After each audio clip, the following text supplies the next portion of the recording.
बहुत शुक्रिया आप लोग पिछले 4 घंटे से व्यक्ति हमारी मिलत यूपी उत्तर प्रदेश की शेरनी बेटी मुकम्मल आसिम साहिबा आपसे क्या पाएं और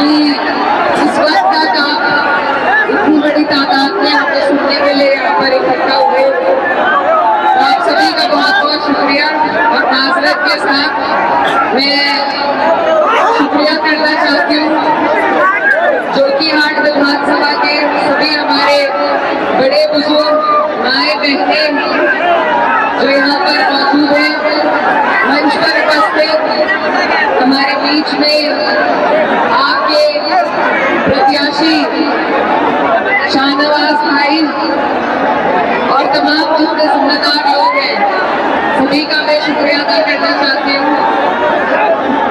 अब आप थोड़ी सी खामोशी, थोड़ी सी व्यवस्था बना लीजिए।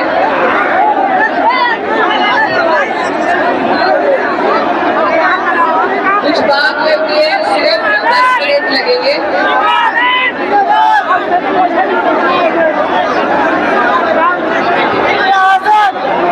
आप लोग सुनना नहीं चाहते तो घर भेज दें। शांति शांति शांति शांत से 10 मिनट, सिर्फ 10 मिनट इनकी बात सुन लीजिए। कितना दूर से आए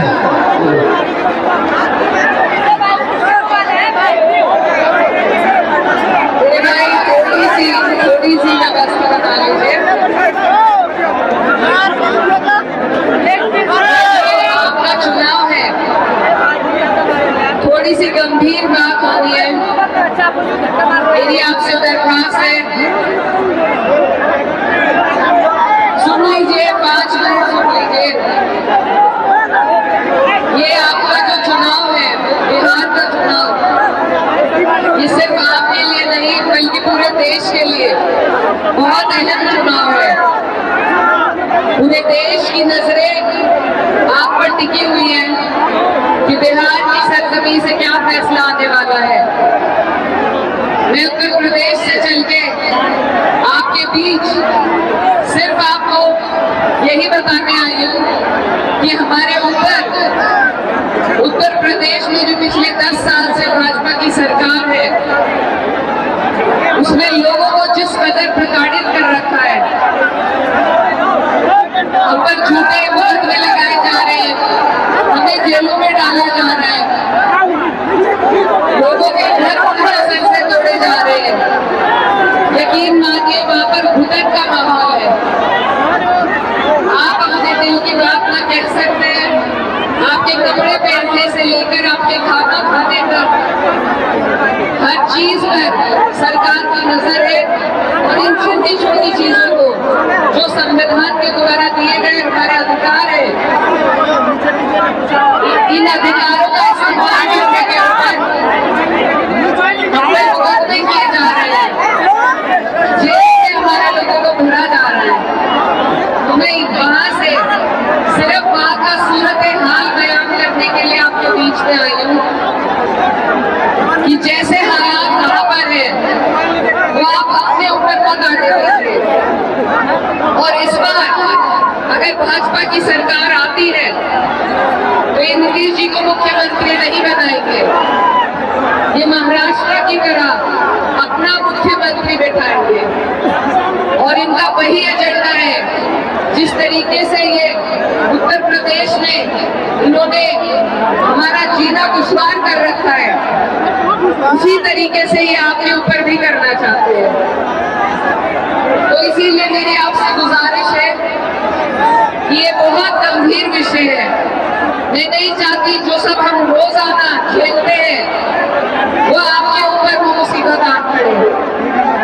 इसीलिए ये गठबंधन बनाया गया है, इंडिया ब्लॉक का महागठबंधन, जिसमें तमाम सेक्युलर पार्टियां एक तरफ है, चाहे कांग्रेस हो, राजद हो, सीपीआई-एम, सीपीआई और हमारी पार्टी समाजवादी पार्टी भी शामिल है। ये गठबंधन सिर्फ इसलिए बना है कि हम नफरत की राजनीति को, भाजपा की राजनीति को खत्म कर सके। तो इसीलिए आप सभी से मेरी गुजारिश है कि आप लोग गठबंधन का साथ दें, क्योंकि ये जो हालात है ये एक आधे विधायक जगाने से नहीं बदलेंगे, ये हालात सरकार बदलने से बदलेंगे। तो हमारा सबका ध्यान सिर्फ इस बात पर होना चाहिए कि जो सेक्युलर लोग हैं, जो अमन पसंद लोग हैं, जो हिंदुस्तानियत को, गंगा जमुनी तहजीब की हिफाजत जो करना चाहते हैं, उन लोगों को हम सरकार में किस तरीके से शामिल करें। और ये महागठबंधन उसी योजना के तहत आपके बीच में आया है। कोई नेता अपनी सीटें कम नहीं करना चाहता, हर नेता चाहता है उनके लोग तमाम सीटों पर लड़े, लेकिन अपनी सीटों की कुर्बानियां देकर ये जो गठबंधन बना है ये सिर्फ इसलिए ताकि हम नफरत को हरा सके। मेरे भाई यहाँ पर बहुत से हमारे भाई बिहार के उत्तर प्रदेश में जाते हैं रोजगार के लिए। आप उनसे पूछिए वहां के क्या हालात हैं, और ये हालात बदलने हैं हमें और आपको मिलके। यकीन मानिए हिंदुस्तान के करोड़ों लोग आपकी तरफ आस और उम्मीद भरी नजरों से देख रहे हैं कि आप लोग सही फैसला लेंगे, कि आप इस देश की राजनीति को एक नई दिशा में ले जाएंगे। ये बिहार की जो सरजमी है ये क्रांति के लिए जानी जाती है। हमेशा यहाँ से क्रांतिकारी लोग पैदा हुए हैं और मुझे उम्मीद है इस बार भी भाजपा को हटाने की क्रांति आप लोग करेंगे। बताइए करेंगे या नहीं? जो लोग नफरत फैलाते हैं, जो भाई को भाई से लड़ाते हैं, ये हिंदू मुस्लिम की जो राजनीति है इसका जवाब अगर किसी तरीके से दिया जा सकता है तो वो सेक्युलरिज्म को बढ़ावा देकर आपसी भाईचारे को, आपसी मोहब्बत के आपको बढ़ाकर दिया जा सकता है। अगर हम भी उनकी तरह एक तक की बात करेंगे, अगर हम भी भाजपा की तरह सिर्फ एक वर्ग की बात करेंगे तो हमें और हमें कोई फर्क नहीं रहेगा। भाई 5 मिनट हट जाइए, हट जाइए भैया। मंच पे जो लोग हैं थोड़ा पीछे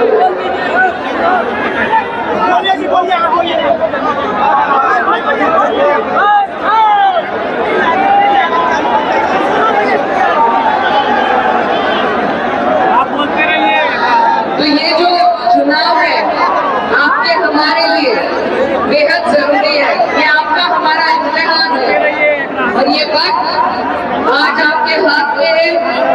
हम जो उत्तर प्रदेश वाले हमसे पूछिए, हम एक दिन गिन रहे हैं कि कब मौका आएगा और कब हम अपने ऊपर से सरकार को हटा दें। आज ये मौका आपके पास है और इस बार अगर हम इस मौके से चूके तो भाजपा वाले कोई कसर नहीं छोड़ने वाले। तो मेरी आप सभी से ये गुजारिश है कि इधर उधर अगर हम अपने वोटों में बिखराव करेंगे तो जीत सिर्फ भाजपा की होगी। आपके सामने लड़ाई सिर्फ 2 गठबंधनों की है, एक सारी अमन पसंद पार्टियों का सेक्युलर गठबंधन और एक भाजपा का नफरत वाला गठबंधन। बाकी कोई ना सरकार बनाने के नजदीक पहुंच पाता है। तो इन चीजों को हमें ध्यान में रखना है। आज दौर गठबंधनों का आ गया है और अगर सरकार बदलनी है तो हमें गठबंधन को ही निकालना पड़ेगा। अगर एक आध व्यक्ति किसी और पार्टी का जीतता है तो उसकी गिनती कहीं नहीं हो पाती मेरे भाई। अगर वो लोग जो और चुनाव लड़ रहे हैं वो भी सब अपने हैं, अगर वो सरकार बनाने के नजदीक पहुंचते हैं तो हमें उनसे कोई गुरेज नहीं है। लेकिन आज जो देश के हालात हैं, जिन गंभीर हालातों से हम गुजर रहे हैं, जो वक्त हमारे ऊपर आ रहे हैं, उनको ध्यान रखते हुए हम जब तक सरकार नहीं बदलेंगे, हमारे हालात नहीं बदलेंगे, तो अपनी छोटे छोटे गिले शिकवे, अपनी पसंद नापसंद को किनारे करके लंबा सोचिए, पूरे देश के बारे में सोचिए जो आपके तरफ आस और उम्मीद की नजरों से देख रहा है। और याद रखिए कि जब वक्त का कानून आया था तो सिर्फ 24 सांसद मुसलमान थे, बाकी जो 208 मेंबर थे जिन्होंने हमारा साथ दिया वो हमारे हिंदू भाई थे। यही हमारे देश की खूबसूरती है और इसी गंगा जमुनी तहजीब को हमें बचाना है। 200 साल पहले जब अंग्रेजों का राज था हमारे ऊपर, उन्होंने भी भाजपा वाला ही हथकंडा अपनाया हुआ था, वो भी फूट डालकर राजनीति करते थे। लेकिन जिस वक्त इस देश का हिंदू मुसलमान एक साथ आया तो हमने उनको यहाँ से भगा दिया था। अब दोबारा वही वक्त है, ये नए वक्त के गोरे हैं जो हम पे राज कर रहे हैं। इनको अगर किसी जरिए से भगाया जा सकता है तो वह आपसी भाईचारे और एकता से भगाया जा सकता है। कोई भी लड़ाई हम अकेले नहीं जीत सकते, हमें सबका साथ, सब समाज, 36 बिरादरी का वोट चाहिए और उन्हें जोड़ना है, क्योंकि हिंदू मुस्लिम की समस्याएं अलग नहीं होती। सबकी वही समस्या है कि रोजगार चाहिए, तालीम चाहिए, स्वास्थ्य चाहिए, बिजली पानी चाहिए, लेकिन इनसे हमारा ध्यान भटकाया जाता है हमें आपस में लड़ाकर। तो ये वक्त बदलने की राजनीति है, तख्त बदलने की राजनीति है और आपके पास ये मौका है। तो मेरी आपसे गुजारिश है, आपके बीच में शाहनवाज भाई आपके विधायक हैं, इंशाल्लाह होने वाले विधायक, आप साथ दीजिए इनका, क्योंकि हमें सरकार में हिस्सेदारी चाहिए, तभी हम इस नफरत भरे माहौल को बदल पाएंगे। मैं बहुत दूर से, मेरी पार्टी यहाँ चुनाव नहीं लड़ रही, लेकिन हमें जो जरूरत महसूस हुई आज देश के हालात देखते हुए, उत्तर प्रदेश के हालात देखते हुए, सिर्फ इसलिए मैं आपके बीच आई हूँ कि आप अपने वोटों पे बिखराव न करें, आप सरकार को तरजीह दें, सरकार बनाने को तरजीह दें और आसपास से जितने भी लोग जीत सके हमें सबको जिताना है, क्योंकि हमने एक एक व्यक्ति को जिताकर देख लिया। मैं खुद एक जनप्रतिनिधि हूँ, पर जब तक सरकार नहीं है हम उस तरीके से अपने लोगों का काम नहीं कर सकते जैसे जिससे भलाई हो हमारे लोगों की। तो इसीलिए मैं बहुत दूर से आपके बीच आपसे गुजारिश करने और आपसे उम्मीद लेने के लिए आई हूँ कि मेरे बिहार के सब प्यारे भाई बहन मिलकर इस सरकार को हटाएंगे, ताकि अगले साल जब हमारे उत्तर प्रदेश में चुनाव होगा तो हम आपकी मिसाल देकर वहां भी इस सरकार को हटाने का काम करेंगे। बताइए, देंगे हमारा साथ? उधर ध्यान को नहीं भटकाएंगे, एक तरफा एक एक वोट। मैं आपसे विनती करती हूँ बटोर कर मेरे भाई शाहनवाज को लालटेन छाप पर देना है आपको। ये हम सबको, आप यकीन मानिए, इस देश के सभी लोग जो भाजपा से परेशान हैं, आप सबको हिम्मत और हौसला देने का काम करेंगे और इनकी भी आंखें खुलेंगी कि अगर बिहार में बदलाव हो सकता है तो उत्तर प्रदेश में और देश में भी बदलाव हो सकता है। बल्कि ये आप मान लीजिए कि आप यहाँ बटन दबाएंगे और इनकी ऊपर वाली सरकार तक की जड़ें आप हिलाने का काम करेंगे। बताइए, करेंगे या नहीं? आज वक्त है, आज वक्त है अपने ऊपर अपने ऊपर होते जा रहे सारे उत्पीड़नों को याद करने का। आपके ऊपर SIR लगाया गया, आपके वोट काटे जा रहे हैं। आज ये ताकत आपके हाथ में है, कल को कोई गारंटी नहीं कि ये ताकत आपके हाथ में रहने देंगे अभी। ये संविधान बदलना चाहते हैं, ये आपके हमारे अधिकारों को छीनना चाहते हैं। इन्होंने वक्त छीन लिया। अगर हमने इन्हें ताकत दी, अपनी गलती से, अपने आप से मतभेद में अगर हमने इन्हें ताकत दे दी, तो ये उस ताकत का इस्तेमाल हमारे ही खिलाफ करेंगे। तो ये बहुत अहम बातें आपके बीच में मैं रखने के लिए आई थी। और अपनी बात मैं कह रहा था कि एक हमारे बहुत बड़े शायर हुए, उनकी बात आपके बीच में छोड़कर जाना चाहती हूँ। ये जब्र भी देखा है तारीख की नजरों ने, ये जब्र भी देखा है तारीख की नजरों ने, लम्हों ने खता की थी, सदियों ने सजा पाई। मेरे भाइयों, ये लम्हा है, ये बेशकीमती लम्हा आपके हाथ में है। आप कोई खता मत कीजिएगा, ऐसा ना हो कि हमारी आने वाली नस्लें पछताएं। तो मैं इसी के साथ आपसे इजाजत देना चाहती हूँ और आपसे फिर से गुजारिश करती हूँ कि बहुत दूर से मैं आपके बीच आपको ये पैगाम देने आई थी। और मेरी आपसे यही गुजारिश है कि हमारे यहाँ बहन बेटी की बात कोई नहीं टालता, आप भी मेरी बात को मत टालिए और सरकार बनाइए और इंशाल्लाह पूरे देश में बदलाव की लहर चलेगी। आप सब यहाँ आए, आपका बहुत बहुत शुक्रिया, खास तौर पर मेरी माए बहनों का जो बहुत लंबे वक्त से यहाँ पर हमारे बीच में इंतजार कर रही है।